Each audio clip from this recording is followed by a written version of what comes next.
දියමන්ති ආකර සඳහා ලොව වඩාත්ම ප්‍රසිද්ධ රට කුමක්ද? 1 චීනය, 2 ඇමරිකා එක්සත් ජනපදය, 3 දකුණු අප්‍රිකාව.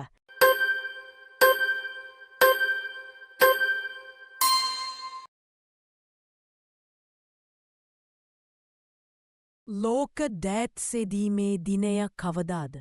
1 ඔක්තෝබර් 15 නෝවෙම්බර් 2 3 ජනවාරි 15.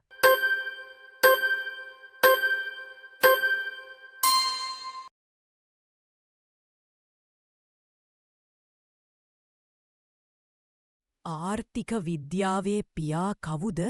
ඇඩම් ස්මිත්, ප්ලූටෝ, චාල්ස් බැබේජ්.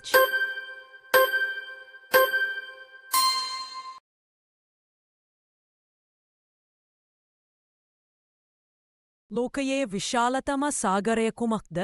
පැසිෆික් සාගරය, අට්ලාන්ටික් සාගරය, ඉන්දියන් සාගරය.